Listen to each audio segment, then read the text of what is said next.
Chapter 36 On the error of Macarius of Antioch. WHO holds there is but one will in Christ. Now, the position of Macarius of Antioch seems to come to just about the same thing. He says that in Christ there is only one operation and will.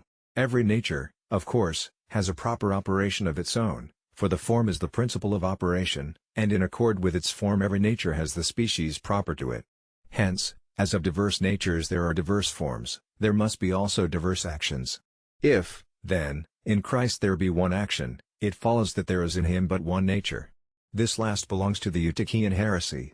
We then conclude that it is false to say there is but one operation in Christ.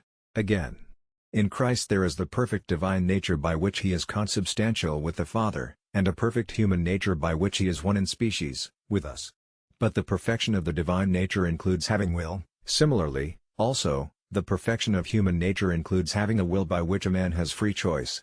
There must, then, be in Christ two wills. The will, further, is one potential part of the human soul, as the intellect is. If, then, in Christ there was no other will than the will of the Word, by an equal account there was no other intellect than the intellect of the Word. Thus we return to the position of Apollinaris. If, moreover, there was in Christ but one will, surely it was only the divine will. For the divine will which the Word had from eternity he could not lose. But the divine will is unrelated to merit because he merits who is tending toward perfection. Thus, then, Christ by his passion would have merited nothing whether for himself, or for us. The contrary of this is taught by the Apostle, he was made obedient to the Father even unto death, for which cause God also has exalted him. What is more, if there was no human will in Christ it follows that by his assumed nature he had no free choice. So, then, Christ used to act not after the fashion of man, but after the manner of the other animals who lack free choice. Then, nothing in his acts was virtuous or laudable, nothing a model for imitation by us.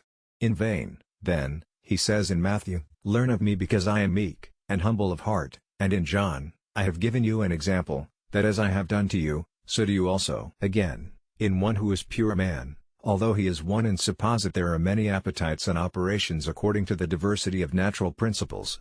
For in his rational part there is will, in his sensitive, the irascible and concupiscible appetites, and, further, the natural appetite following on natural powers.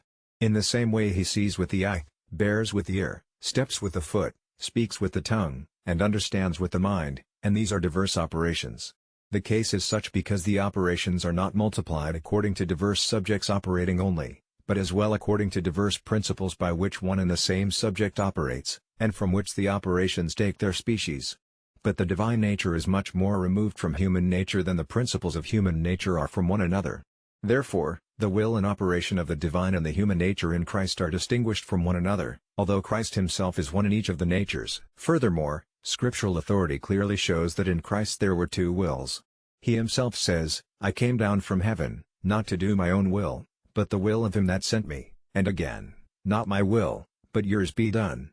From these words it is clear that there was in Christ another will apart from the will of the Father. But clearly, there was in him a will common to him and the Father. For, just as the Father's and the Son's nature is one, so also is their will. Therefore, there are two wills in Christ, but this is as clear of their operations. For in Christ there was an operation common to him and the Father, for he says, "Whatever the Father does the Son does likewise." But there is another operation in him which is not proper to the Father, to sleep, for example, to be thirsty, to eat, and others of this sort which Christ made man did or suffered, so the evangelists tell us. Therefore, there was not one operation. Now, the present position seems to have had its rise in this: its authors did not know how to distinguish between what is simply one, and what is one by order. For they saw the human will in Christ ordered entirely beneath the divine will, so that Christ willed nothing with his human will except that which the divine will disposed him to will.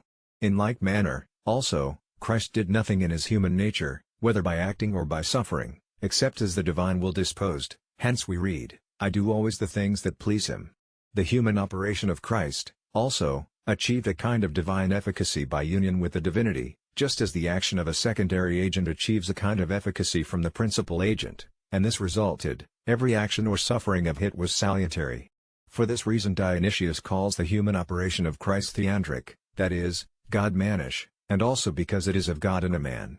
So, those men, seeing the human operation and will of Christ ordered beneath the divine in an infallible order, decided that there was in Christ only one will in operation, Although there is no identity, as was said, between one by order and one simply,